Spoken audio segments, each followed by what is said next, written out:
자, 오늘은 연속 확률 분포, 그 중에 정규 분포에 대해서 배워보겠습니다. 가볼까요? 우리가 이제 지난 시간까지 이산적인 확률 분포에 대해서 배웠죠. 그 중에 이항 분포에 대해서 배웠어요. 그래서 그 확률 변수가 어떤 성질을 가지고 있는지 그런 것들을 배웠습니다.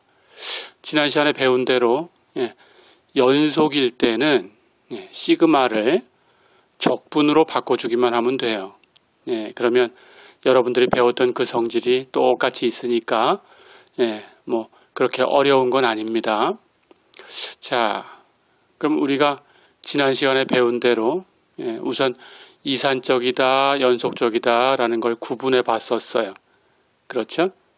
근데 자료를 배울 때 키나 몸무게 같은 것은 우리가 연속적인 자료다 라고 배웠죠. 그렇죠? 그러니까 확률 변수도 마찬가지입니다. 그 확률 변수도 그 값들을 모아놓은 그 집합이 연속 자료다 그러면 그 확률 변수가 연속 확률 변수 이렇게 되는 겁니다. 다시 얘기하면 연속이다, 이산이다 라는 걸 구분할 때 연속이라고 하려면 그 자료의 값이 어떤 구간에 있는 모든 값을 대응시킬 수 있어야 돼요. 그렇죠? 구간 안에 있는 모든 값에 대응이 돼야 됩니다. 그러니까 하나의 구간하고도 같은 자료가 가지고 있다. 이렇게 돼야 연속이다 라고 했어요. 그렇죠? 그렇다면 이제 확률 변수도 그 자료가 연속인 자료일 때 연속 확률 변수다 이렇게 하고 가면 됩니다. 자, 그럴 때 우리가 이제 지난 시간 마지막 부분에 그 이산적인 자료였을 때 구간을 점점 작게 나누면서 그 대상의 수를 점점 크게 우리 지난 시간에 이제 이항 분포를 배울 때 컴퓨터로 시뮬레이션 하면서 동전 10개를 던져본 적이 있었죠. 그때 횟수를 점점 증가시키면서 한 15,000번 정도 이렇게 시행을 해봤어요. 그랬죠? 그랬더니 그 대상 수를 점점 증가시키면서 구간을 세분화하면 그 히스토그램이 점점 어떤 곡선을 향해서 다가가고 있다라는 걸 볼 수 있죠. 그렇죠? 그 히스토그램의 극한이라는 개념을 본 적이 있었어요. 연속일 때도 똑같이 하면 됩니다. 확률 분포의 히스토그램을 생각하는 거예요. 그럴 때 측정 대상의 수를 점점 증가시켜요. 그러면 당연히 그 작은 구간에도 대응하는 값들이 있을 테니까 구간이 점점 작아지는 거예요. 그렇게 하면 히스토그램이 어떤 곡선을 향해서 점점 가까이 갑니다. 그러니까 히스토그램의 극한이라는 개념이 생기죠. 그렇죠? 히스토그램의 극한이 되는 그 곡선을 우리는 확률 밀도 함수라고 불러요. 이산적일 때에는 확률 질량 함수라고 한다고 했지요. 그렇죠? 이렇게 구분하시면 됩니다. 자, 그래서 확률 밀도 함수는 PDF, 밀도, density라고 해서 그 우리 이산적일 때는 질량, mass라는 뜻으로 m을 썼지요. 여기서는 밀도, density라는 뜻으로 d를 씁니다. 그래서 PDF로 써요. PDF. 그렇게 기억하시면 됩니다.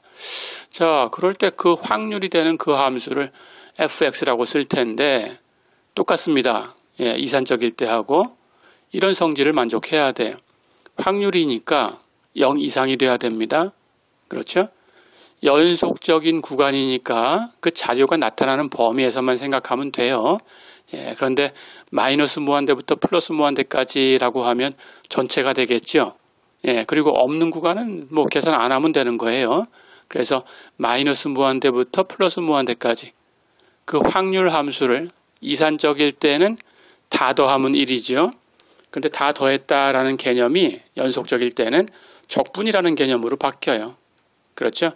예, 그래서 fx를 전체 범위에서 적분한 것은 확률을 다 더한 것하고 똑같아야 되니까 1이 돼야 돼요. 예, 그렇게 알고 계시면 됩니다. 자, 그리고 이제 이산적인 것하고 다른 게 있어요.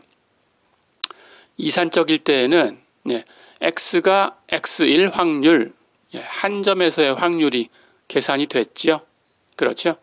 그런데 이건 적분으로 표현했으니까 이제 연속적인 얘기를 할 때는 한 점에서의 확률은 그냥 0이 됩니다. 그래서 여기 식에 보면 우리가 이제 한 점에서의 확률을 계산하는 게 아니고 어떤 구간에 있을 확률을 계산하는 거예요. 그러니까 x가 a부터 b까지에 있을 확률이 얼마냐, 이런 식으로 계산하는 거예요.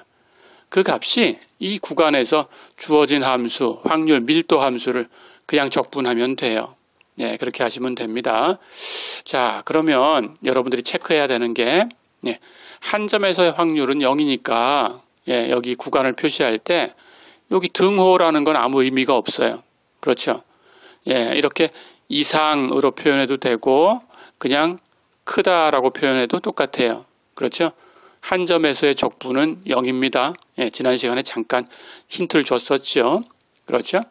여기도 마찬가지 여기 등호는 써도 되고 안 써도 돼요. 그래서 그냥 이렇게 크다로 표현해도 돼요. 그렇게 기억하시면 됩니다. 그러니까 여기서는 이제 등호가 의미가 없어져요. 확률을 계산할 때 연속적일 때는 한 점에서의 확률은 0이기 때문이다. 이렇게 기억하시면 됩니다. 자, 그래서 이런 세 가지 조건을 만족하고 있어야 됩니다. 이게 확률 밀도 함수가 갖춰야 되는 성질이에요. 자, 그럴 때 우리 또 지난 시간 끝나는 부분에서 우리 이항분포에 대해서 평균과 분산, 표준 편차 얘기를 했었죠. 그렇죠? 연속 확률 변수에 대해서도 평균, 분산, 표준 편차를 얘기할 수 있어요. 역시 지난 시간에 배웠던 시그마를 적분기호로 바꿔주면 됩니다. 그래서 적분기호로 바꾸기만 하면 되는 거예요. 그러면 똑같아요. 평균, 우리가 EX, 기대치라는 뜻으로 이렇게 쓰기도 했지요. 그렇죠? 이산적일 때 어떻게 했어요? X, FX. 우리 도수분포표에서 계산하듯이 같은 방법으로 X, FX를 시그마 다 더했죠? 연속적일 때는 똑같아요. X, FX를 적분하면 됩니다. 전체 구간에서. 그렇게 하시면 됩니다. 분산, variance라는 뜻으로 variance X 이렇게 쓸 거고요. 편차 제곱의 기대치가 되는 거죠. 그렇죠? 편차 제곱은 평균과의 편차를 얘기하는 거고 그걸 제곱한 거 해서 x-뮤의 제곱 거기다가 도수, 여기서는 확률, fx를 갖다 곱한 거예요. 그렇죠? 그것의 기대치 적분하면 됩니다. 이산적일 때는 다 더하면 됩니다. 자, 그런데 그게 컴퓨터를 이용한 계산식을 쓰니까 무엇하고 똑같았어요? x제곱의 기대치에서 기대치의 제곱을 뺀 것하고 같았어요. 그렇죠? 여기도 마찬가지입니다. 적분도 선형적인 성질이 있어요. 그래서 x-뮤의 제곱을 전개하고 x제곱 마이너스 2x뮤 플러스 뮤 제곱 이런 식으로 전개하고 적분을 마찬가지로 전개해주면 이런 식을 유도할 수 있어요. 이 결과를 기억하고 계시면 됩니다. 자, 그러면은 표준 편차 SD, X 이건 분산의 루트만 씌우면 되지요. 그렇죠? 이렇게 하시면 됩니다. 가볼까요?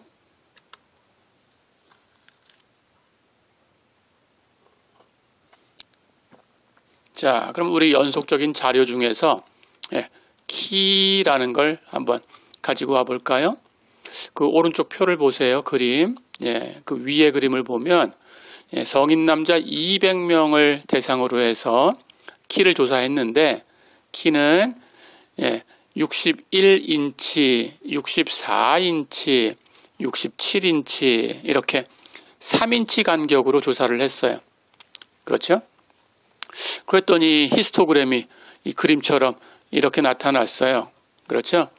그렇다면 대충 여기서 얘기할 수 있는 이 분포 곡선은 이렇게 막대 위쪽에 중점을 이렇게 연결해서 우리 도수다각형 그려본 적 있었죠? 그것처럼 이렇게 곡선으로 가시면 돼요. 분포가 이런 곡선을 따라가겠구나 하고 보입니다. 그렇죠? 자, 그런데 아까 얘기한 것처럼 우리 히스토그램의 극한이 되는 곡선을 찾으려고 하니까 이제 대상의 수를 늘렸어요. 50만 명으로 증가시켰네요. 대상의 수를. 그렇죠? 그렇다면 200명을 가지고 3인치 간격으로 조사를 했으니까 50만 명을 가지고 조사한다면 3인치 간격이 너무 부족하지요. 그렇죠? 굉장히 사람의 수가 많아졌으니까 61인치와 64인치라는 걸 가지고 대표해서 그리기에는 좀 부족해요. 그러니까 61인치와 64인치 사이에 굉장히 많은 값들이 또 있어야 될 것 같아요. 그렇죠? 그래서 구간의 간격도 좁힙니다. 해서 0.25인치 간격으로 폭을 줄였어요. 자, 그러니까 여기 아래쪽 그림에 보면 여기 한 칸, 요 한 칸이 0.25인치다. 이렇게 생각하면 됩니다. 자, 그랬더니 이제 분포가 이렇게 바뀌었어요. 좀 더 세분화됐죠? 그랬더니 이번에는 그 분포 곡선이 이렇게 생겼어요. 그렇죠? 이렇게 점점 이제 그 대상의 수를 50만 명에서 더 늘릴 수 있죠? 100만 명, 200만 명 이렇게 더 늘려갈 수 있어요. 그럼 간격은 더 좁아질 수 있어요. 0.01인치 간격으로 좁힐 수 있어요. 그렇죠? 그래서 대상의 수가 이제 굉장히 늘어나면 간격은 아주 좁아지니까 그냥 전부 다닥다닥 붙었다라고 생각하면 돼요. 그래서 구간에 있는 모든 수가 있다라고 생각하면 돼요. 이해됐죠? 자, 그렇게 해서 극한으로 가는 겁니다. 가볼까요? 그렇게 해서 가면 조금 전에 50만 명일 때 곡선이 이렇게 있었죠? 그렇죠? 더 늘릴 수 있어요. 그래서 점점 늘릴 텐데 극한이 되는 것은 거의 무한대다라고 생각해 주면 돼요. 그런데 통계학에서는 그렇게 무한대까지 조사할 수는 없어요. 그렇죠? 그런데 개념이 그렇다라는 뜻입니다. 그렇게 해서 대상의 수를 다 늘리고 폭을 아주 좁히면 폭은 이렇게 X축상에 있는 모든 점이 다 나올 수 있도록 폭이 좁아질 거예요. 그렇죠? 그렇다면 이 위에 있는 그림에 극한이 되는 곡선이 하나 만들어질 거예요. 그렇죠? 여기 그림처럼 이렇게 만들어질 거예요. 그렇죠? 이것을 우리가 확률 밀도 함수라고 불러요. 이 히스토그램의 극한이 되는 모양, 그것을 이렇게 확률 밀도 함수라고 부르고 probability density function 이란 뜻으로 PDF라고 써요. 어렵지 않죠? 그렇게 하는 거예요. 자, 그래서 이제 이 극한이 되는 곡선의 개념을 봤습니다. 자, 그런데 우리가 지금 키를 가지고 얘기했죠? 그렇죠? 키라든지 몸무게라든지 이런 자연적인 속성이 있는 그런 측정 값들은 대부분 곡선이 이런 모양이 돼요. 여기 보니까 중앙을 중심으로 대칭의 모양이 생겼어요. 그렇죠? 그리고 모양이 종처럼 생겼어요. 그렇죠? 그래서 우리는 그렇게 종처럼 생긴 그런 곡선을 정규 곡선, 정규 분포 곡선 이렇게 부를 거예요. 그래서 이 정규 곡선에 대해서 이제 배우려고 합니다. 자, 그런데 우리가 가지고 있는 대부분의 자료가 정규 분포를 이룬다라고 가정을 할 수는 있는데 모든 것이 항상 정규 분포를 이루는 건 아니에요. 그리고 정규분포를 이루지 않는다 또는 정규분포를 따르지 않는다 이렇게 얘기합니다. 정규분포를 이루지 않는다고 해가지고 그게 잘못된 거다라는 뜻은 아니에요. 네, 그래서 여러 가지 분포가 있어요. 뒤에 가면은 이제 정규분포 말고 우리가 T분포, F분포, 카이제곱 분포 이런 것들을 배울 텐데 F분포나 카이제곱 분포는 대칭이 아닙니다. T분포는 마찬가지로 대칭이 돼요. 그런데 F분포나 카이제곱 분포는 대칭이 아니에요. 그래서 모든 분포가 대칭이다 이렇게 생각하면 안 됩니다. 아닌 것도 있어요. 그런데 우선은 이렇게 종 모양이고 대칭인 모양을 갖는 그런 정규 분포에 대해서 먼저 배울 거예요. 자, 그렇게 생각하시면 됩니다. 가볼까요? 그렇다면 이제 종 모양의 정규 곡선, 정규 분포 곡선 그것이 어떤 성질을 가지고 있는가? 다시 오른쪽 그림을 볼 거예요. 대칭이지요. 중앙을 중심으로 대칭입니다. 그렇죠? 대칭이다라는 것은 여기 중앙에 어떤 변수의 값이 있어요. 그렇죠? 그 변수가 얼만큼 나타났나라는 게 이 높이죠. 그렇죠? 중앙에 있는 부분이 가장 높이 올라갔죠. 가장 높이 올라갔으니까 가장 많이 나왔다라는 뜻이죠. 우리 앞에서 배웠죠? 그런 값을 최빈값이라고 불렀죠. 그렇죠? 그런데 마찬가지로 대칭이니까 중앙을 중심으로 좌우가 대칭이니까 결국 그 값이 중앙값이지요. 그렇죠? 그렇다면 그 아래쪽에 있는 값들을 계산하면 오른쪽하고 왼쪽하고 같으니까 역시 평균을 내도 그 값이겠죠. 그렇죠? 해서 중앙에 있는 이 값이 평균값도 되고 중앙값도 되고 최빈값도 돼요. 다시 얘기하면 평균값, 중앙값, 최빈값이 다 같아요. 그렇죠? 이런 특징이 있다라는 걸 기억하시면 됩니다. 그리고 곡선은 이렇게 오른쪽으로 계속 가면 x의 값이 무한대로 가는 거예요. 왼쪽으로 계속 가면 x의 값이 마이너스 무한대로 가는 거죠. 그렇죠? 그때 점점 자료가 줄어들어요. 그렇죠? 점점 줄어들는데 0이 되진 않습니다. 그렇죠? 이렇게 해서 0으로 아주 가까이 간다라고 생각하면 돼요. 마찬가지 왼쪽으로도 이렇게 마이너스 무한대로 갈 때 자료가 점점 줄어드는데 아주 작아져요. 그렇죠? 하지만 그래프는 x축하고 만나지는 않고 있어요. 그렇게 기억을 해두세요. 이렇게 정규 분포 곡선이 어떤 특징을 가지고 있는가 봤습니다. 가볼까요?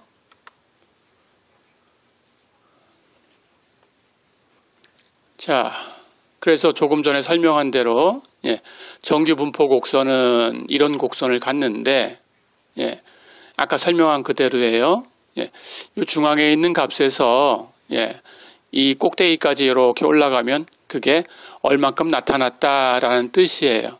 그렇죠? 그래서 가장 많이 나타났으니까 그 값이 최빈값이 되는 거고, 그렇죠? 그리고 좌우 대칭이니까 역시 그 값이 중앙값이 되는 거고, 그리고 아래쪽에 있는 넓이가 똑같으니까 그게 평균값이 되는 거고, 그렇죠? 자, 그런데 이게 중앙을 중심으로 좌우 대칭의 모양을 가지고 있으니까 이 곡선, 우리가 아까 얘기한 것처럼 이쪽 왼쪽으로 계속 가면 마이너스 무한대로 갑니다. 오른쪽으로 계속 가면 플러스 무한대로 가요. 그렇죠? 여기 곡선이 있어요. 이 곡선에 식이 있겠죠. 그렇죠? 그 식을 우리가 fx라고 할 거예요. 그렇죠? 자, 그렇다면 이 곡선 아래쪽에 있으면서 x축 위쪽에 있는 이런 영역이 생겼죠. 그렇죠? 이 영역의 넓이가 바로 뭔가요? 이 넓이를 계산해라. 그러면 이 넓이가 우리 이제 적분이라는 것을 써가지고 얘기할 수 있는데 이 넓이가 인티그럴 마이너스 무한대부터 플러스 무한대까지 바로 이 함수를 적분한 거예요. fx dx예요. 그렇죠? 그렇다면 이거는 확률을 얘기하는 거니까 전체 확률을 뜻하는 거죠. 그렇죠? 해서 그 넓이가 1이 됩니다. 그렇죠? 자, 그러면 중앙을 중심으로 대칭이니까 이 왼쪽 부분의 넓이는 얼마가 돼야 되나요? 반 0.5가 돼야 되지요. 그렇죠? 오른쪽 부분의 넓이도 마찬가지로 반 해서 0.5가 돼야 되지요. 그렇죠? 예, 이런 성질이 있다라는 걸 기억해 두면 됩니다. 자, 그래서 뒤에 가서 우리가 뭐 예를 들어서 이만큼 선을 긋고 이쪽으로 이렇게 넓이가 얼마냐라는 걸 계산할 때도 있어요. 그렇다면 이쪽 부분은 계산할 게 없어요. 0.5예요. 그러니까 이만큼만 계산하시면 돼요. 그렇죠? 예, 그렇게 하시면 됩니다. 예, 가볼까요?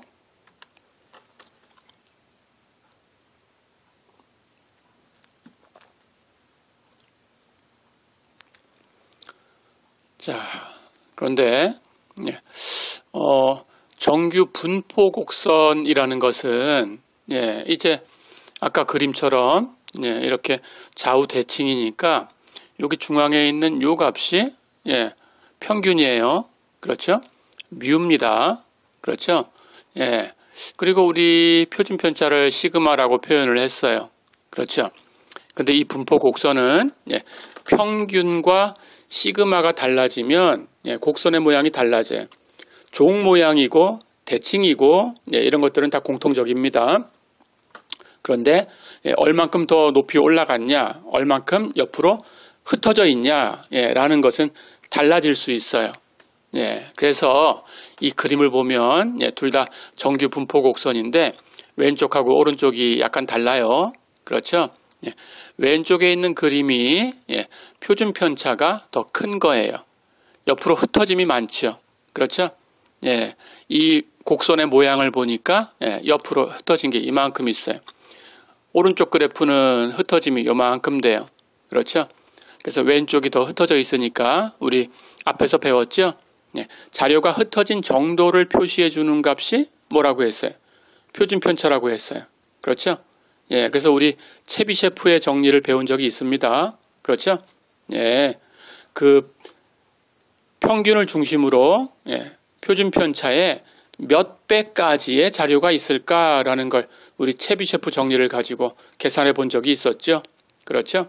그래서 표준 편차가 흩어짐을 얘기해 주고 있다라는 걸 배웠습니다. 조금 있다가 일반적으로 이렇게 정규 분포일 때는 얼만큼 흩어져 있을까라는 것을 조금 있다가 설명을 해줄 거예요. 다시 얘기하기로 하고 어쨌든 정규 분포 곡선이라고 하더라도 평균과 표준 편차에 따라서 그래프가 다르다라는 걸 기억해 두세요. 해서 표준 편차가 크면 흩어짐이 큰 거고 표준 편차가 작으면 흩어짐이 작다. 그래서 오른쪽 그래프는 더 작은 표준 편차를 가지고 있다. 왼쪽 것보다. 그렇죠? 그렇게 알고 있으면 됩니다.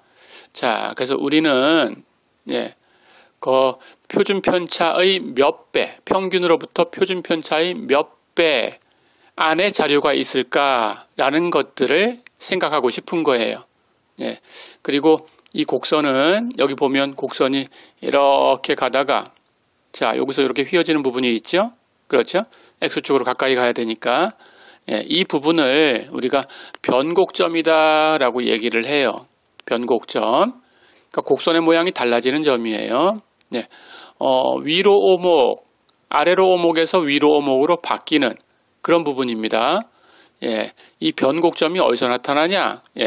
그래프마다 여기 요만큼이 시그마의 한 배예요. 그래서 여기가 뮤 플러스 시그마가 되는 곳이에요. 마찬가지로 이 오른쪽 곡선도 이렇게 가다가 이렇게 휘어지는 이 부분이 생겨요. 그게 마찬가지로 변곡점입니다. 그 변곡점이 이제 시그마가 달라졌으니까 조금 이렇게 당겨졌죠. 그렇죠? 이 부분, 이 부분이 역시 뮤 플러스 시그마예요. 그때는 여기 있는 요 뮤를 가지고 시그마도 요 시그마를 가지고 계산한 거죠. 그렇게 계산한 거예요. 자, 그래서 그래프가 정규 분포 곡선도 뮤와 시그마에 따라서 이렇게 달라질 수 있다라는 걸 기억하시면 됩니다. 예. 그럴 때 우리 어떤 확률 변수 x가 평균이 뮤고 분산이 시그마 제곱인 그런 정규 분포를 따라간다 라는 것을 기호로 약속을 해서 쓸 거예요. 이렇게 쓸 겁니다. x하고 물결무늬 tilde 이렇게 하고 n 정규 분포라는 것을 normal distribution 이라고 해요. 그래서 normal 이란 뜻으로 n을 쓸 거예요. n 하고 괄호 안에다가 평균 뮤 쓰고 분산 시그마 제곱 쓰고 이렇게 할 거예요. 그래서 x가 tilde n 뮤 시그마 제곱 이렇게 쓰면 x는 평균이 뮤고 분산이 시그마 제곱인 그런 정규 분포를 따라가는 거다. 이렇게 기억해 두시면 됩니다. 자, 가볼까요?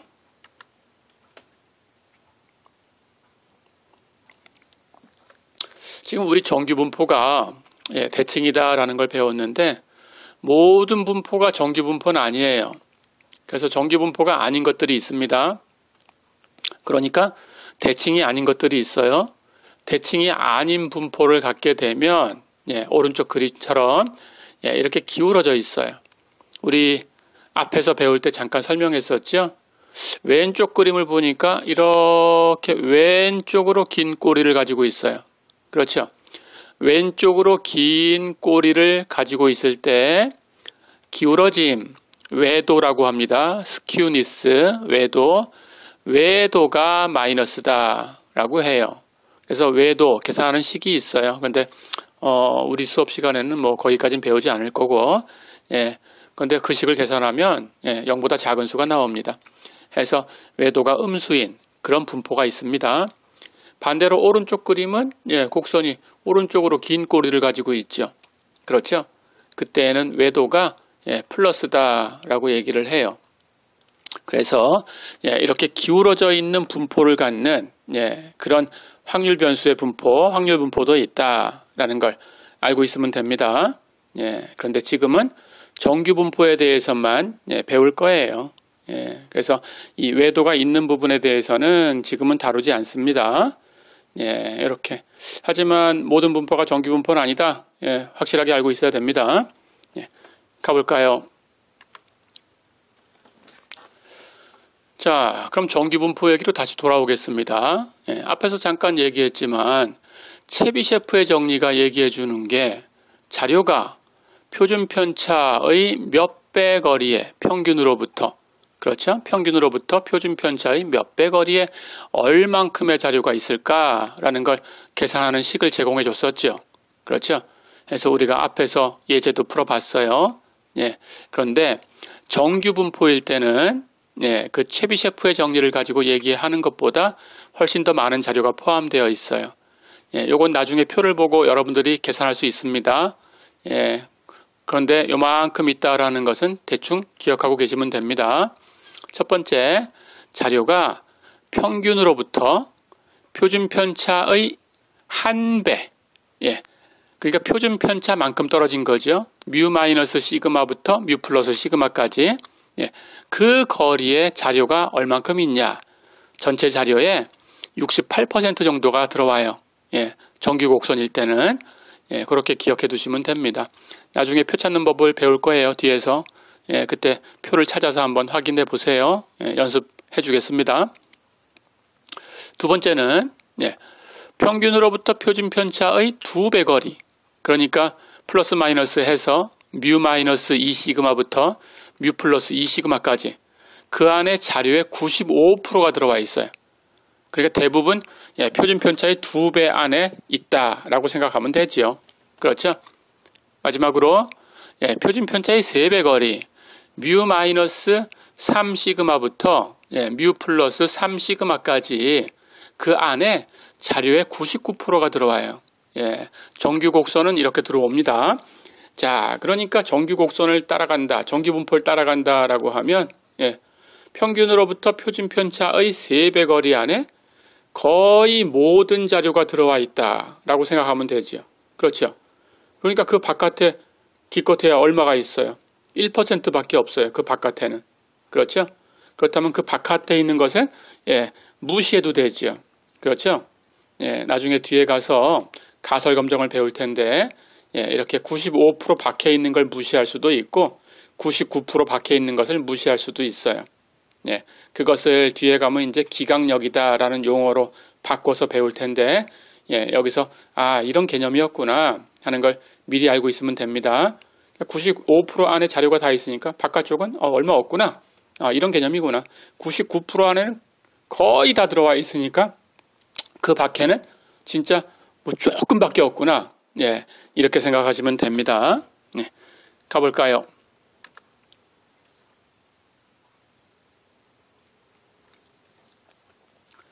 자, 그래서 이제 이 곡선을 가지고 여러분들이 어떤 범위 안에 자료가 얼만큼 있을까라는 걸 계산하는 걸 배우게 됩니다. 자, 그런데 아까 얘기했지만 정규 곡선은 중앙을 중심으로 대칭이라고 했어요. 그렇죠? 중앙을 중심으로 대칭이다 그랬으니까 계산하기 위해서 여러분들이 알아야 되는 것은 여기 중앙을 중심으로 이게 평균값이고 최빈값이고 중앙값이고 다 같은 값이라고 했죠.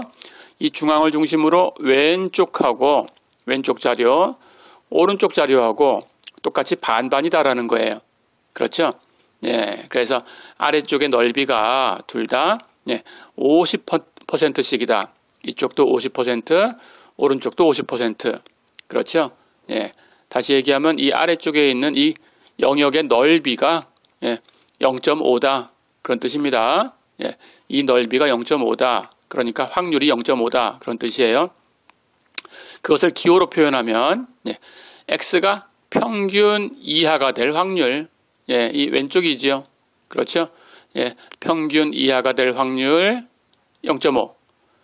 x가 평균 이상이 될 확률, 뮤 이상인 곳에 놓일 확률, 그게 오른쪽 반쪽 역시 0.5. 어렵지 않죠? 이렇게 해서 정규 분포일 때 이제 계산하는 방법을 배워야 되니까 이렇게 반 잘라 놓으면 넓이가 0.5씩이다. 다 더한 건 넓이가 1이다. 꼭 기억해 둬야 됩니다. 가볼까요? 자, 그래서 아까 얘기했듯이 그냥 일반적인 정규 분포 곡선을 가지고 계산을 하면 어때요? 그래프가 다 똑같았나요? 아니죠? 평균에 따라서 달라졌어요. 그렇죠? 또 표준 편차에 따라서 달라졌어요. 그렇죠? 표준 편차가 크다라는 것은 자료의 흩어짐이 크다라는 거였어요. 그렇죠? 그래서 아까 두 개의 그래프를 비교해 본 적이 있었습니다. 그래서 같은 정규 분포 곡선이라고 하더라도 뮤와 시그마에 따라서 곡선이 달라지니까 우리 계산하는 원칙을 하나 만들어야 돼요. 그렇죠? 계산하는 원칙을 만들기 위해서 우리는 표준 정규분포라는 것을 가지고 올 거예요. 표준 정규분포라는 것은 정규분포를 표준화했다라는 뜻으로 이름을 붙인 겁니다. 그런데 어떻게 치환해서 바꾼 거냐 하면 우리는 그 정규분포를 따라가는 확률 변수를 대문자 x라고 해볼게요. 그러면 표준 정규분포를 따라가는 확률 변수는 z라고 쓸 거예요. z 기억해 두세요. 그래서 우리는 이 분포를 표준 정규분포라고도 하지만 간단하게 z분포라고도 할 겁니다. 그래서 z라는 걸 기억하셔야 돼요. 요거 잊어버리면 안 돼요. 자, 그래서 z를 이렇게 치환할 거예요. 시그마 분의 x 마이너스 뮤. 어렵지 않죠? 자, 그러면 여기서 이제 여러분들이 z를 만드는 방법을 간단해 보이는데 뒤에 가서는 이제 어떤 변수가 주어졌을 때 그 변수를 표준화하는 것을 이걸 가지고 연습해야 돼요. 미리. 자, 그래서 여기 있는 시그마라는 것은 여기 확률 변수 x가 있을 때 그것에 대한 표준 편차입니다. 나중에 여기 여러분들이 여기 x라는 부분을 다른 확률 변수로 바꿀 거예요. 그러면 그 확률 변수에 대해서 표준 편차가 바뀌어요. 예, 그럼 여기 시그마도 그것에 따라서 바뀐 걸로 다시 바꿔줘야 돼요. 그렇게 하면 됩니다. 그리고 여기 뮤도 마찬가지 확률 변수 x에 대해서 평균이에요. 그러니까 확률 변수가 달라지면 이 평균도 달라진 평균을 또 갖다 써주면 돼요. 그렇게 하면 주어진 확률 변수를 표준화한 거예요. 연습됐지요? 예, 이것은 10번 이상 연습해야 됩니다. 분명히. 예, 뒤에 가면 이제 이런 얘기만 가지고 할 거예요. 그래서 이 얘기가 나머지 뒷부분에 거의 대부분을 차지해요. 그래서 이걸 모르면 뒤에서 할 수 있는 게 없어요. 예, 확실하게 10번 이상 연습하셔야 됩니다. 자, 그래서 Z는 시그마분의 x-뮤 이렇게 바꿔놓은 거다라고 생각하면 돼요. 자, 그러면 x가 정규분포를 따라가는데 평균이 뮤였어요. 그렇다면 x 자리에 뮤를 대입하면 Z는 얼마가 되나요? 0이 되죠. 그렇죠? 예, 해서 Z는 평균이 0이 돼버립니다. 예, 그리고 마찬가지로 우리가 앞에서 배운 것처럼 어떤 변수가 주어졌을 때 그것에 대해서 우리가 평균, 분산 이런 것들을 계산할 수 있어요. 그렇죠? 우리 연습했었죠? 예, 계산해 봤었죠? 예, 그것처럼 계산하면 Z에 대해서 분산, 그러니까 표준 편차도 표준 편차와 분산은 제곱 이렇게 한 것밖에 다른 게 없으니까 그렇죠? 표준 편차는 분산의 루트만 씌우면 되니까 그렇죠? 둘 다 1이 돼요. 예, 그래서 Z는 평균이 1이고 분산이 1인 그러니까 표준 편차도 1인 예, 그런 정규분포가 됩니다. 자, 그래서 우리는 평균이 0이고 분산이 1인 그런 특별한 정규분포를 우리는 표준 정규분포라고 얘기합니다. 그리고 확률 변수 x가 표준 정규분포를 따라갈 때 이런 기호를 쓸 거예요. x tilde n 0 1 이렇게 쓸 거예요. 자, 그럼 이 기호도 말을 길게 안 쓰고 간단하게 쓰고 싶다 할 땐 이렇게 써서 문제를 줄 수도 있으니까 기호도 기억하셔야 돼요. x tilde n 0 1 이렇게 하면 x는 표준 정규분포를 따라가는 거다. 어렵지 않죠? 예. 일반적인 정규분포는 뭐였어요? x tilde n 뮤 시그마 제곱 기억하지요?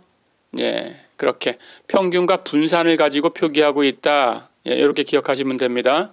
평균과 분산을 가지고 표기를 해준 거니까 표준 편차 구해라 그러면 그 기호에서 분산에 해당하는 걸 찾아서 루트 씌워야 되죠. 그렇죠? 예, 그렇게 하시면 됩니다. 예, 가볼까요? 자, 그래서 우리는 표준 정규분포 얘기를 했고 다시 한번 기억할 걸 얘기해 보겠습니다. 예, 그림에 표준 정규분포 이 곡선이 하나 나와 있고 x가 뮤가 될 때는 z가 0이 된다. 아까 식을 가지고 얘기했었죠. 그렇죠? 예, 그래서 얘는 평균이 0이고 분산이 1인 거야. 예, 그렇죠? 예, 그렇게 기억하시면 됩니다. 예. 자, 그럴 때 이제 표준 정규분포를 만들었으니까 우리는 표준 정규분포를 가지고 이 곡선 보세요. 곡선 아래쪽에 어떤 특정한 영역을 주고 x의 값이 이렇게 되었을 때 그때 확률이 얼마냐라는 것이 이 넓이에요. 빗금친 넓이. 그렇죠? 이런 것들을 구할 거예요. 정규분포를 가지고 하려고 하면 설명한 대로 정규분포의 평균과 표준 편차에 따라서 곡선이 제멋대로 달라질 수 있다. 그렇죠? 그러니까 계산할 때 기준이 있어야 되니까 우리는 표준 정규분포를 기준으로 하자. 자, 이게 항상 기준이 돼야 된다라는 법은 없어요. 그런데 이걸 계산하려면 앞에서 봤듯이 적분 계산해야 돼요. 그렇죠? 그런데 그 적분을 여러분들이 한번 식으로 만들어 보시면 원시 함수를 여러분들이 알고 있는 기초 함수로 표현할 수가 없어요. 그런 적분이에요. 그래서 정적분을 계산하는 게 굉장히 어렵습니다. 그래서 이 통계학자들이 그걸 다 계산했어요. 컴퓨터를 이용해서. 그래서 표로 만들어 준 거예요. 그 표가 표준 정규분포를 따라가는 거다. 이렇게 생각하면 돼요. 그래서 표준 정규분포로 고쳐가지고 표에서 찾으시면 돼요. 그래서 표준 정규분포가 기준이 되는 거예요. 어렵지 않죠? 예, 그렇게 이해하시면 됩니다. 예, 표준 정규분포에 대한 것을 계산해서 표로 만들었다. 그러니까 표를 찾아서 계산을 해야 되는데 그렇게 하려고 하면 표준 정규분포를 가지고 해야 된다. 이해됐죠? 예, 그렇게 하시면 됩니다. 자, 그래서 우리는 이런 부분의 확률을 표준 정규분포 이 표를 가지고 계산하겠습니다. 가볼까요? 자, 그럼 이제 표를 설명할게요. 표를 한번 보세요. 아래쪽에 있는 표를. 표준 정규분포표는 항상 이렇게 되어 있어요. 예를 들어서 앞에서 이제 표준 정규분포로 바꾸면 평균이 0이죠. 그렇죠? 그러니까 Z가 0.80인데까지 0부터 Z가 0.80인데까지 하면 Z가 플러스 값이니까 오른쪽 반쪽에 있는 거죠. 그렇죠? 음수가 됐다면 왼쪽 반쪽에 있는 거죠. 그렇죠? 이걸 찾으려고 해요. 그러니까 Z의 값이 0하고 0.80 사이에 있는 곡선 아래쪽의 넓이. 그러니까 Z가 0 이상이고 Z가 0.80 이하가 되는 확률. 그런 뜻입니다. 그게 넓이, 곡선 아래 넓이. 그렇죠? 그걸 표에서 찾으려고 해요. 자, 그때 여러분 교재 뒤에 보면, 그리고 제 블로그에 올려준 그 표를 보면, 그 표를 보면 이렇게 표준 정규분포표가 있습니다. 이렇게 생겼어요. 여기 그림에 있는 표처럼 생겼어요. 자, 그림을 설명을 해줄게요. 보세요. 갑니다. 왼쪽에 있는 열을 보세요. Z라고 시작되어 있죠. 그렇죠? Z라는 값이 있고 그 아래쪽에 수들이 있어요. 표에는 항상 이렇게 되어 있습니다.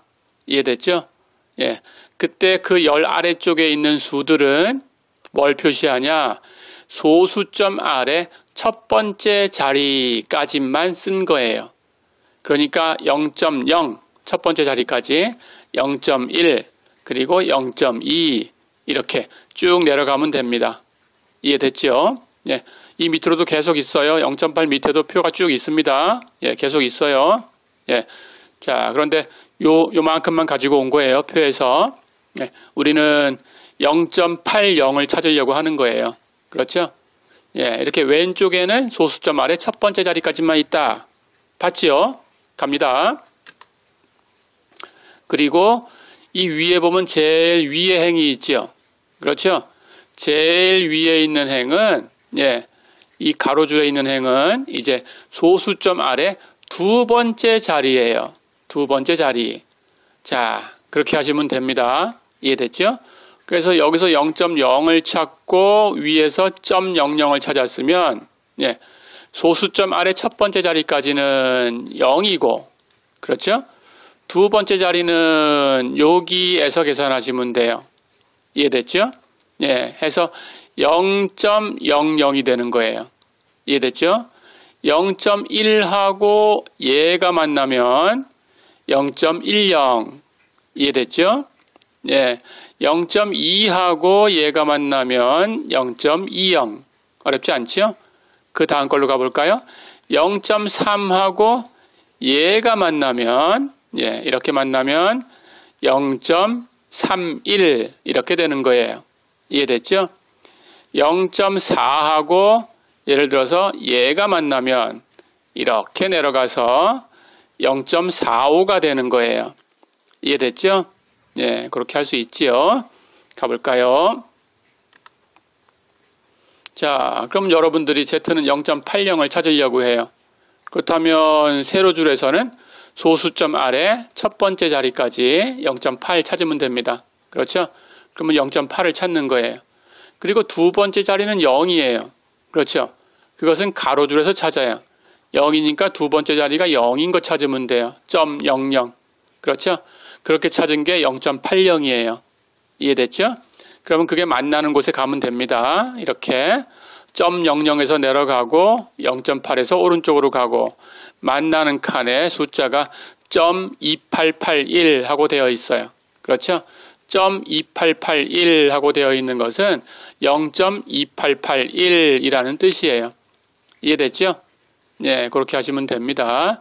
그게 바로 Z가 0인 곳부터 Z가 0.80인 곳까지 그 아래쪽에 있는 넓이에요. 그러니까 Z가 0 이상이면서 Z가 0.80 이하가 될 확률이에요. 그 확률이 0.2881이다 라는 뜻이에요. 이해됐죠? 표 찾는 거 연습하세요. 조금 이따 한번 더 해볼 겁니다. 갈까요?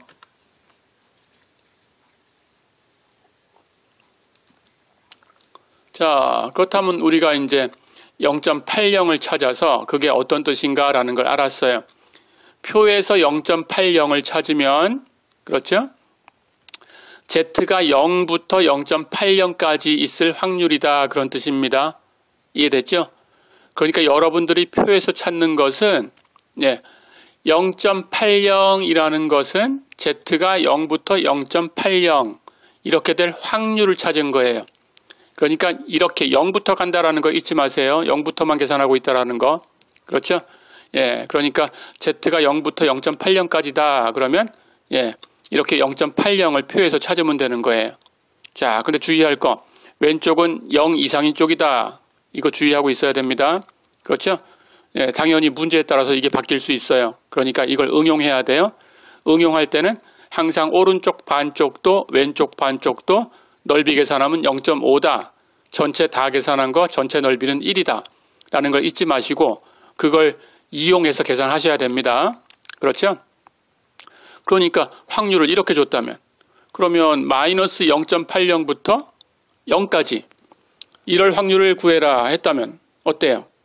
중앙을 중심으로 대칭이니까 당연히 마이너스 0.8부터 0까지는 0부터 그냥 0.8까지 하고 다른 게 없죠. 대칭이니까. 그렇죠? 그래서 이런 것도 이렇게 바꾸셔야 돼요. 0부터 0.80하고 같은 거구나. 됐죠? 그렇다면 0.80을 표에서 찾아가지고 아까처럼 소수점 아래 첫 번째 자리까지는 왼쪽에서 두 번째 자리는 위에 가로행에서 그렇게 해서 만나는 곳에 있는 수 그게 이 확률이고 넓이다. 이해됐죠? 그래서 아까 그림을 가지고 얘기를 하면 아까 여러분들이 표에서 찾은 것은 Z가 0에서 0.80까지 그때 곡선 아래쪽의 넓이가 얼마냐라고 물어봤으니까 중앙에 0부터 표준 정기분포는 평균이 0이었어요. 0부터 평균부터 이렇게 오른쪽에 Z가 0.80 되는 여기까지 그렇죠? 이 아래쪽의 넓이를 계산한 거예요. 그게 여러분들이 계산한 것처럼 0.2881이었다. 확률로 표현하면 Z가 0부터 0.80까지 가는 그런 확률이다. 이해됐죠? 그렇게 계산하시면 됩니다. 가볼까요? 자, 그러면 하나 더 연습해 볼 거예요. 그렇다면 0.68을 찾아서 어떤 얘기를 할 수 있을까요? Z가 0일 때부터 0.68일 때까지 움직이는 그 확률이 얼마냐라는 걸 계산할 수 있죠. 그렇죠? 그럼 그걸 표에서 찾습니다. 0.6, 소수점 아래 첫 번째 자리까지는 왼쪽에서 찾아요. 0.6이면 0.6, 나중에 이게 뭐 1.2, 1.3 이런 것도 있습니다. 그렇죠? 표준 편차의 3배까지는 99% 자료가 있으니까 우리 3. 얼마 이런 것도 있을 수 있어요. 그렇죠? 그래서 3.0 하고 가면은 그러면 자료에 99%가 있으니까 플러스 마이너스 하면 그렇죠? 그 바깥쪽에 있는 것은 얼마 없다라는 것도 알 수 있을 거예요. 아주 작은 수로 표현될 거다. 그렇죠? 이렇게 소수점 아래 첫 번째 자리까지는 왼쪽에서 찾습니다. 그럼 0.6이네요. 그럼 왼쪽에서 0.6을 찾아요. 0.7이면 0.7, 1.2면 1.2, 2.4면 2.4 어렵지 않죠? 그리고 두 번째 자리 8 하는 것은 0.08을 찾으면 돼요. 그렇죠? 0.08 두 번째 자리 이렇게 가로에서 찾아요. 어렵지 않죠? 그렇게 해서 0.08에서는 아래로 계속 내려가시면 되고 0.6에서는 오른쪽으로 계속 가시면 되고 두 개가 만나는 곳에 써 있는 숫자를 읽으시면 돼요. 됐죠? 0.2517 하고 되어 있어요. 0.2517 하는 것은 0.2517이라는 뜻이에요. 이해됐죠? 자, 그러면 Z가 0에서 0.68까지 있을 확률은 0.2517이다. 어렵지 않죠? 예, 가볼까요? 자, 그럼 이제 표 찾는 것까지 다 공부를 했으니까 예제를 풀어보고 마무리하겠습니다. 첫 번째 문제 볼게요. 전국에서 200만 명이 응시한 시험이 있었는데 그 시험의 평균 점수가 50점이었어요. 평균이. 자, 그렇다면 우리가 일단 50점이었으니까 0이 아닌 수로 주어져 있다라고 생각하면 됩니다. 그렇죠? 그리고 표준 편차는 5점이었어요. 근데 내 점수가 57점이었어요. 됐지요? 그렇다면 일반적인 확률 변수입니다. 그 시험 점수를 확률 변수로 만들어서 x라고 주었어요. 근데 가정할 거예요. 확률 변수 x가 정규 분포를 따르고 있다. 이렇게 가정을 했습니다. 자, 그럼 정규 분포를 따르고 있다라고 했으니까 이제 계산할 방법이 생겼어요. 그렇죠? 그때 문제가 뭐냐? 57점 미만인 사람은 몇 퍼센트나 있냐? 이렇게 물어봤습니다. 가볼까요? 정규 분포를 따르고 있다 했는데 계산은 일반적인 정규 분포를 가지고 하는 게 아니죠. 표준 정규 분포를 가지고 계산한다고 했어요. 그러니까 확률 변수 x를 뭘로 바꿔야 되나요? z라고 바꿔야 되죠. 그러면 z로 어떻게 바꾸는가 식을 알고 있어야 됩니다. z는 다시 한번 얘기하면 시그마분의 x 마이너스 뮤다. 시그마는 x에 대해서 표준 편차, 뮤는 x에 대해서 평균. 그렇죠? 그럼 계산해 볼까요? 시그마는 표준 편차, 문제에 5점이라고 주어졌어요. 그렇죠? 평균, 뮤는 50점이라고 주어졌어요. 그렇죠? 그런데 우리는 57점 미만인 걸 알고 싶어요. 그렇죠? 그렇다면 z로 바꾸면 z는 5분의 57 마이너스 50 계산하면 1.4가 되네요. 이해됐죠? 자, 그렇다면 x가 57 이하일 확률 미만인데 이하일 확률 이렇게 쓰나 여기 등호 빼고 작다라고 쓰나 미만이라고 쓰나 똑같아요. 이하라고 쓰나 미만이라고 쓰나. 그렇죠? 연속일 때는 한 점에서의 확률은 0이다. 기억하시고. 자, 그래서 편의상 그냥 이하다라고 썼습니다. 자, 그래서 x가 57 이하가 될 확률을 계산하면 돼요. 그런데 z로 바꿔줘야 되니까 z로 바꾸면 z가 시그마분의 x 마이너스 뮤 이하가 되는 그런 확률을 계산해야 돼요. 근데 조금 전에 계산했어요. 그렇죠? 시그마분의 x 마이너스 뮤가 이렇게 5분의 57 마이너스 50 계산해서 1.4 이렇게 계산됐습니다. 그렇죠? 자, 그럼 우리가 계산하는 것은 이제 표준 정규 분포 표에서 찾으면 됩니다. z가 1.4 이하일 확률은 1.4 이하니까 마이너스 무한대까지 갈 수 있어요. 그렇죠? 근데 표에는 뭐가 있어요? 0부터 오른쪽이 있어요. 표에는. 기억하세요? 0부터 오른쪽이 있는 거니까 왼쪽은 표에 없어요. 여러분들이 계산을 하셔야 됩니다. 자, 그런데 중앙을 중심으로 대칭이다 그랬으니까 0부터 마이너스 무한대, 왼쪽은 0.5다. 그렇죠? 해서 둘로 나누면 됩니다. z가 0 이하인 것하고 z가 0부터 1.4 이하인 것하고 이렇게 두 개 더하면 1.4 이하가 되죠. 그렇죠? 그런데 왼쪽 반쪽은 0.5다. 대칭이니까. 그렇죠? 그러면 요것만 표에서 찾으면 됩니다. 어떻게 찾나요? 여러분들 아까 얘기한 것처럼 이렇게 Z 밑에서 소수점 아래 첫 번째 자리까지 1.4 그렇죠? 쭉 내려가다가 1.4가 있는 곳을 찾으면 됩니다. 그렇죠? 소수점 아래 두 번째 자리는 0이네요. 그러면 점 0, 0을 찾으면 되지요. 그렇죠? 점 00하고 1.4가 만나는 곳에 수가 있어요. 그렇죠? 그 수를 표에서 찾으면 됩니다. 표에서 찾으시면 찾아보세요. 오늘 수업 끝나고 0.4192 이렇게 되어 있습니다.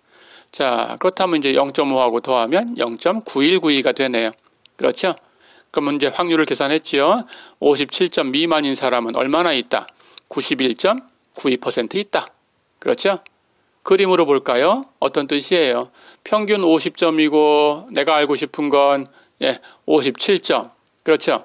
내 점수 57점, 예, 아래쪽에 있는 사람을 알고 싶은 거예요. 그렇죠? 예, 그래서 57점 미만이 되는 사람은 이만큼 왼쪽입니다. 그렇죠? 예, 이만큼을 계산할 텐데 여기 반쪽은 예, 0.5다. 예, 그렇다면 이걸 굳이 계산할 이유는 없다. 그렇죠? 해서 여러분들은 요만큼만 표에서 찾아서 계산한 거죠. 이해됐죠? 예, 그렇게 한 겁니다. 가볼까요?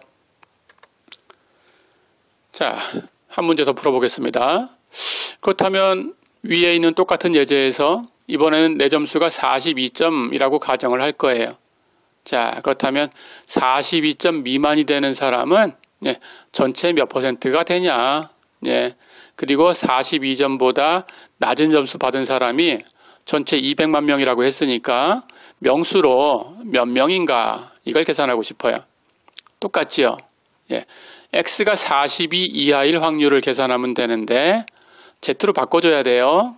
z는 시그마분의 x 마이너스 뮤. 그렇죠? 그러면 42점 미만 하는 걸 계산할 거니까 x에다 42. 평균은 아까 50점이었으니까 뮤 대신에 50점. 시그마는 5점이었으니까 시그마 대신에 5. 이렇게 바꾸면 돼요. 그렇죠? 그럼 z가 5분의 42 마이너스 50 이하가 되는 확률. 이렇게 되죠. 5분의 42 마이너스 50을 계산하면 마이너스 1.60이 나와요. 그렇죠? 그러니까 여러분들은 z가 마이너스 1.60 이하일 확률을 계산하면 되는데 자, 1.60 이하다 그랬으니까 표준 정기분포를 가지고 계산하면 예, 마이너스 1.60 예, 0의 왼쪽이지요. 그렇죠? 자, 그럼 우리가 대칭을 가지고 쓸 거예요. 예, 0부터 마이너스 무한대까지가 반쪽이에요. 그렇죠? 예, 그렇다면 그림이 예, 여러분들이 이렇게 그림이 있으면 여기가 0이고 예, 여기가 마이너스 1.6 이렇게 될 텐데 여기 왼쪽을 알고 싶은 거예요. 그렇죠? 예, 근데 왼쪽은 표에 없어요. 근데 얘는 중앙을 중심으로 대칭이에요. 그렇죠? 그렇다면 오른쪽으로 이렇게 와서 요것하고 대칭인 요 부분을 계산하면 돼요. 그렇죠? 예, 대칭이니까 여기가 1.6이겠죠. 그렇죠? 자, 그렇다면 오른쪽 반쪽에서 표에 있는 요만큼을 빼주면 됩니다. 그렇죠? 그러니까 오른쪽 반쪽은 0.5. 예, 요만큼은 0부터 1.6까지. 그렇죠? 예, 이렇게 하시면 됩니다. 자, 그래서 0부터 1.6까지가 이제 표에 있어요. 예, 이걸 찾아야 돼요. 표를 찾는 방법은 Z를 가지고 소수점 아래 첫 번째 자리까지 1.6 하는 것은 왼쪽 열에서 그렇죠? 1.6을 찾으시고 예, 소수점 아래 두 번째 자리 0이니까 0.00을 찾으시고 해서 내려가서 오른쪽으로 가서 예, 1.6하고 0.00이 만나는 곳에 수를 읽으시면 됩니다. 그렇죠? 예, 그걸 표를 갖고 찾아보세요. 예, 0.4452 이렇게 되네요. 자, 그럼 전체는 0.5에서 0.4452를 빼주면 0.0548 이렇게 되네요. 어렵지 않죠? 몇 %냐라고 물어봤으니까 퍼센테이지로 고칩니다. 예, 1%는 0.01 해서 0.0548 하는 것은 5.48%가 되죠. 그렇죠? 그럼 명수는 몇 명이냐라고 물어봤으니까 거기다 200만 명을 곱하면 되죠. 그렇죠? 그러면 10만 9,600명이 되네요. 어렵지 않죠? 예, 이렇게 하시면 됩니다. 자, 그래서 그림을 보면 평균이 50점이었으니까 42점은 그것보다 왼쪽에 있어요. 그렇죠? 예, 그것 아래쪽이다 그랬으니까 42에서 왼쪽으로 가는 예, 요 확률을 알고 싶은 거죠. 이게 얼마냐? 그렇죠? 근데 그걸 대칭인 걸로 이렇게 옮겨오면 오른쪽에서 이쪽 부분의 넓이하고 똑같아요. 그렇죠? 해서 전체에서 이만큼 표에 있는 부분을 빼주면 된다. 어렵지 않지요? 예, 가볼까요? 자, 그렇다면 이제 예, 한 문제만 더 풀어보고 예, 이번 시간은 정리를 하겠습니다. 예, 어느 부대 육군 신병이 2만 명이 있었어요. 예, 근데 그 2만 명 대상으로 해서 IQ 점수를 조사를 했어요. 그 점수를 확률 변수 x로 표현했습니다.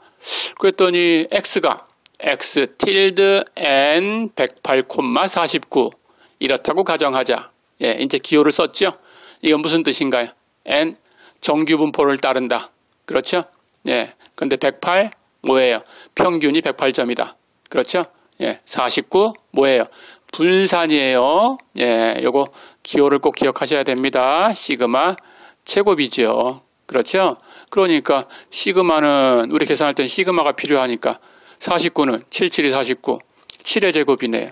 시그마는 7이죠. 그렇죠? 이렇게 기억하셔야 됩니다. 자, 그렇다면 지능지수가 100에서 115점 사이에 있는 신병은 모두 몇 명이냐? 확률을 물은 게 아니라 몇 명이냐라고 했어요. 전체 2만 명이다라는 거 잊어버리지 마시고. 그렇죠? 그럼 이제 계산하러 갑니다. 결국 x가 100과 115 사이에 있는 확률을 구하면 되는데 표에서 찾을 거니까 z로 바꿔야 되고 z는 시그마 분의 x 마이너스 뮤. 그렇죠? 해서 시그마라는 거 7 가지고 오고 여기도 시그마 7 가지고 오고 그렇죠?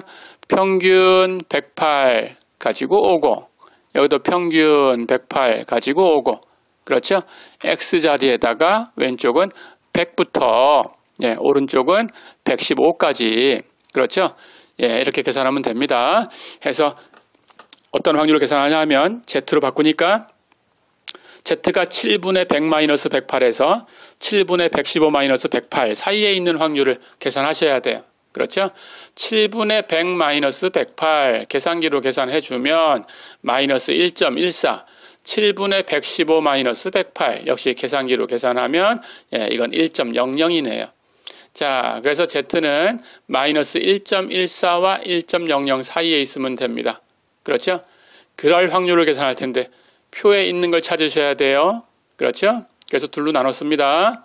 0을 중심으로 하나는 마이너스 1.14에서 0까지 또 하나는 0에서 1.00까지 그렇죠? 자, 그런데 보세요.